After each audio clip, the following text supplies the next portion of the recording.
26 ವರ್ಷಗಳ ನಂಬಿಕೆ, ಲಕ್ಷಾಂತರ ಸಂತೋಷದ ಮದುವೆಗಳು. ಕನ್ನಡ ಮ್ಯಾಟ್ರಿಮನಿ ಡೌನ್ಲೋಡ್ ಮಾಡಿ. ಇಲ್ಲಿ ಕ್ಯಾಸ್ಟ್ ಕ್ಲೈಮ್ ಮಾಡೋಕ್ಕಾಗಲ್ಲ. ಅವರು ಈ ನಾಡಿನ ಮಂತ್ರಿಯಾಗಿ ಕೆಲಸ ಮಾಡೋರು. ಹಿಂದೆ ನಾಡಿನ ಮಂತ್ರಿಯಾಗೇ ಒಂದು ಇಲಾಖೆಯನ್ನು ನಡೆಸ್ತಕ್ಕಂಥ ಜವಾಬ್ದಾರಿ ಕೊಟ್ಟಿದ್ರು. ಆ ಜವಾಬ್ದಾರಿ ಕೊಟ್ಟಂಥದ್ರಲ್ಲಿ ನಡೆದಿರತಕ್ಕಂಥ ಅಕ್ರಮ, ಸರ್ಕಾರದ ಆಗಿನ ಮುಖ್ಯಮಂತ್ರಿಗಳೇ ವಿಧಾನಸಭೆಯ ಕಲಾಪದಲ್ಲೇ ಹೌದು 180 ಕೋಟಿ ಅಲ್ಲ 84 ಕೋಟಿ ಅವ್ಯವಹಾರ ಆಗಿದೆ, ದುಡ್ಡು ಬೇರೆ ಬೇರೆ ರೀತಿ ಇದರಲ್ಲಿ ಅಕ್ರಮವಾಗಿ ಡ್ರಾ ಮಾಡಿದ್ದಾರೆ. ಇದೆಲ್ಲವನ್ನು ಮುಖ್ಯಮಂತ್ರಿಗಳು ಅವತ್ತು ಒಪ್ಕೊಂಡಿದ್ದಾರೆ. ಆ ರೀತಿ ಒಪ್ಕೊಂಡ ಮೇಲೆ ಅವರ ರಾಜೀನಾಮೆಯನ್ನು ಪಡೆದಿದ್ದಾರೆ. ಈಗ ಮತ್ತೆ ಮಂತ್ರಿ ಏನು ಮಾಡಿದ್ದಾರೆ, ಈಗ ರಾಜೀನಾಮೆ ಪಡಿಬೇಕಾದ್ರೆ ಅಲ್ಲಿ ಅಕ್ರಮ ಆಗಿದೆ, ಅಕ್ರಮದಲ್ಲಿ ಅವರು ಜವಾಬ್ದಾರಿ ನಿರ್ವಹಣೆ ಮಾಡ್ತಕ್ಕಂಥದ್ರಲ್ಲಿ ವಿಫಲರಾಗಿದ್ದಾರೆ ಅಂತಲೇ ರಾಜೀನಾಮೆ ತಗೊಂಡಿರೋದು. ಈಗ ಮತ್ತೆ ಅದೇ ವ್ಯಕ್ತಿನ ನೀವು ಮಂತ್ರಿ ಮಾಡ್ಕೊಂಡ್ರೆ ನೀವು ಎಷ್ಟರ ಮಟ್ಟಿಗೆ ನಾಡಿನ ಜನತೆಗೆ ಸಂದೇಶ ಕೊಡ್ತೀರಿ? ಇವತ್ತು ಮಂತ್ರಿ ಸ್ಥಾನ ಉಳಿಸ್ಕೊಳ್ಳಿಕ್ಕೆ ಜಾತಿಯ ಒಂದು ನೆರಳನ್ನು ದುರುಪಯೋಗ ಪಡಿಸ್ಕೊಳ್ತಕ್ಕಂಥದ್ದು ಯಾರಿಗೂ ಶೋಭೆ ತರಲ್ಲ, ನನ್ನ ಅಭಿಪ್ರಾಯ. ಅದರಿಂದ ಸರ್ಕಾರ ತೀರ್ಮಾನ ಮಾಡಬೇಕು ಈ ಇಶ್ಯೂನಲ್ಲಿ. ಯಾತಕ್ಕೆ ಇವರು ಈ ಮಂಡತನ? ಹಿಂದೆ ತಪ್ಪಾಗಿರ್ತಕ್ಕಂಥದ್ದು ನೀವೇ ಒಪ್ಪಿಗೆ ಕೊಟ್ಕೊಂಡು ಮುಖ್ಯಮಂತ್ರಿ, ಆಗಿನ ಮುಖ್ಯಮಂತ್ರಿ ರಾಜೀನಾಮೆ ತಗೊಂಡಿದ್ದೀರಿ.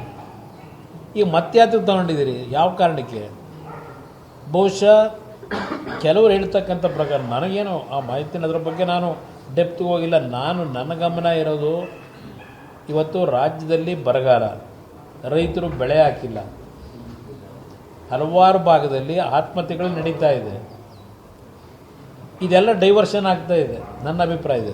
ಇವತ್ತು ಏನು ವಿಷಯಗಳ ಚರ್ಚೆ ಆಗಬೇಕಾಗಿತ್ತು ಆ ಚರ್ಚೆಗಳಿಗೆ ಯಾವುದೇ ರೀತಿಯಲ್ಲಿ ಅಲ್ಲಿ ಅವಕಾಶಗಳು ಬರಬಾರದು ಅಂತಲೇ ಏನಾದರೂ ಇದು ಹೀಗೆ ನಡ್ಕೊಂಡು ಹೋಗಲಿ ಅಂತ ಸರ್ಕಾರವು ತೀರ್ಮಾನ ಮಾಡ್ಕೊಂಡೆ ಮೊಂಡತನ ಮಾಡ್ತಾ ಇದ್ದಾರೆ ಅನ್ನೋದು ನನ್ನ ಅಭಿಪ್ರಾಯ. ಇವತ್ತು ಹಲವಾರು ಇಶ್ಯೂಗಳು ಮಾತಾಡೋದಿದೆ.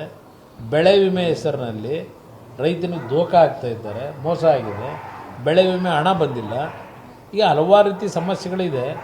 ಇವತ್ತು ರೈತರ ಆತ್ಮಹತ್ಯೆ ವಿಷಯಗಳು ಚರ್ಚೆ ಆಗಬೇಕು.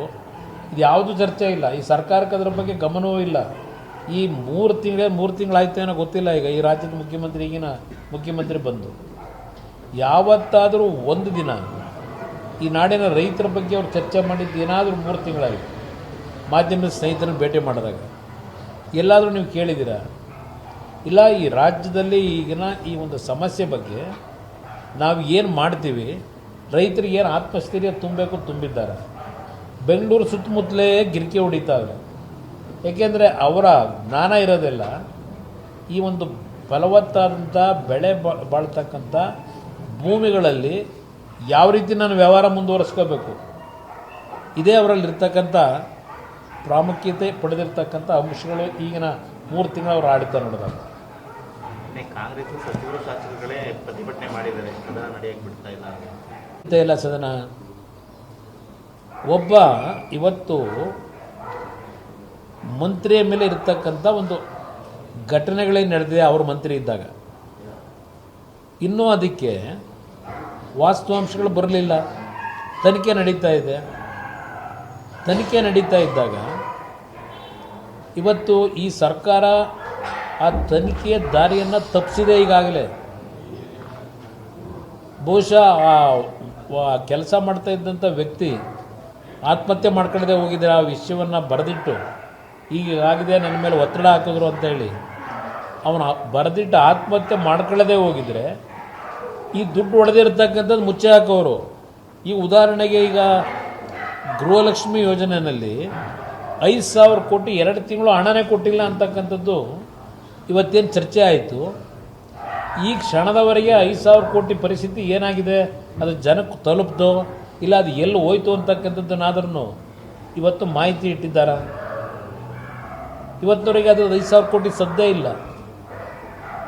ಏನೋ ಅಕೌಂಟ್ ಮಿಸ್ಟೇಕು ಅಂತಾರೆ, ಸತ್ಯಾಂಶ ಹೊರಗಿಡಬೇಕಲ್ಲ.